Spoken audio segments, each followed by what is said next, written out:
ನಮಸ್ತೆ ವೀಕ್ಷಕರೇ, food good Kannada ಚಾನಲ್ಗೆ ಸ್ವಾಗತ.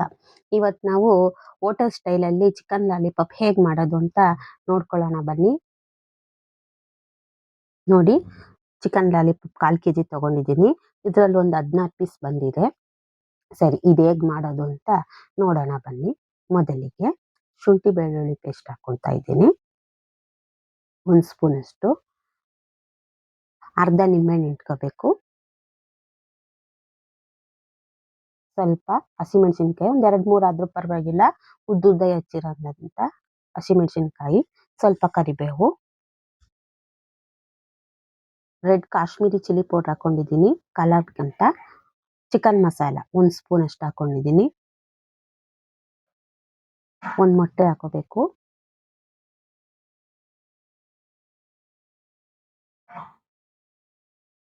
ಸ್ವಲ್ಪ ಪೆಪ್ಪರ್ ಪುಡಿ,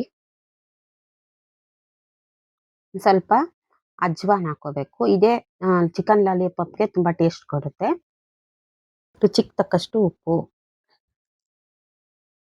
ಲಾಸ್ಟಲ್ಲಿ ಸ್ವಲ್ಪ ಕಸ್ತೂರಿ ಮೇಥಿ ಸೇರಿಸ್ಕೊಂಡು ಕಾರ್ನ್ಫ್ಲೋರು ಒಂದು ಕಪ್ ಆಗೋಷ್ಟು ಹಾಕೊಳ್ಳಿ. 1 ಕಪ್ ಅಂದರೆ ಒಂದು ಹೆಚ್ಚು ಕಮ್ಮಿ 75 ಗ್ರಾಮ್ ಬರುತ್ತೆ, ಹಾಕೊಳ್ಳಿ. ಇದಕ್ಕೆ ಅಕ್ಕಿ ಹಿಟ್ಟಾಗಲಿ, ಮೈದಾ ಹಿಟ್ಟಾಗಲಿ, ಕಡಲೆ ಹಿಟ್ಟಾಗಲಿ ಸೇರಿಸ್ತಾ ಇಲ್ಲ. ಬರೀ ಕಾರ್ನ್ಫ್ಲೋರು ಹಾಕ್ಕೊಂಡು ಚೆನ್ನಾಗಿ ಮಿಕ್ಸ್ ಮಾಡಿಕೊಂಡು ಚೆನ್ನಾಗಿ ಮಸಾಲೆ ಎಲ್ಲ ಹೊಂದ್ಕೋಬೇಕು. ಒಂದು ಅರ್ಧ ಅವರು ಇದನ್ನ ನೆನೆಯಕ್ಕೆ ಬಿಟ್ಬಿಡೋಣ. ಫ್ರಿಜ್ಜಲ್ಲಿ ಇಟ್ಟರೆ, ಇನ್ನು ಟೈಮ್ ಇದ್ರೆ ಫ್ರಿಜ್ಜಲ್ಲಿ ಇಡಿ, ತುಂಬ ಚೆನ್ನಾಗಾಗುತ್ತೆ. ಇಲ್ಲಾಂದರೆ ಇದನ್ನ ಹಾಗೆ ಕೂಡ ಇಟ್ಕೋಬೋದು. ಇದಾಗಿದೆ 30 ನಿಮಿಷ. ಇದನ್ನ ಕರಿಯೋಣ ಬನ್ನಿ. ಬಾಣಲಿ ಇಟ್ಕೊಂಡಿದ್ದೀವಿ, ಎಣ್ಣೆ ಕಾದಿದೆ. ಒಂದೊಂದಾಗಿ ಈಗ ಚಿಕನ್ ಲಾಲಿಪಾಪ್ ಹಾಕ್ತಾ ಹೋಗೋಣ. ಇದು ಜಾಸ್ತಿ ಉರಿಲೂ ಇರಬಾರ್ದು, ಕಡಿಮೆ ಉರಿಲೂ ಇರಬಾರ್ದು. ಒಂದು ಮಧ್ಯಮ ಉರಿಲಿ ನಾವು 2 ಕಡೆ ಚೆನ್ನಾಗಿ ಬೇಯಿಸ್ಕೊಬೇಕಾಗುತ್ತೆ.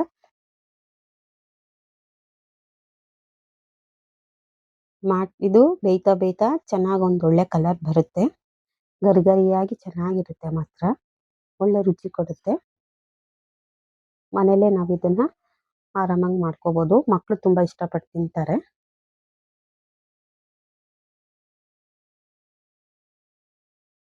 ಇದನ್ನ ಅವಾಗ ಮಧ್ಯದಲ್ಲಿ ತಿರುಗಿಸ್ಕೊಳ್ಳಿ, ಮಧ್ಯಮ ಉರಿಲೇ ಇರಲಿ.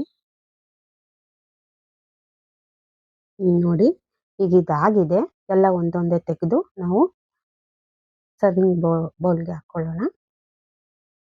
Chicken lollipop hotel style ready ಆಗಿದೆ. ತುಂಬಾ ರುಚಿಯಾಗಿ ಗರಿಗರಿಯಾಗಿರುತ್ತೆ. ಇದನ್ನ ನೀವು ಒಂದ್ಸರಿ ಮನೆಯಲ್ಲಿ ಟ್ರೈ ಮಾಡಿ ನೋಡಿ ಮತ್ತು ನಮ್ಮ ಚಾನೆಲ್ಗೆ ಸಪೋರ್ಟ್ ಮಾಡಿ. ಧನ್ಯವಾದಗಳು.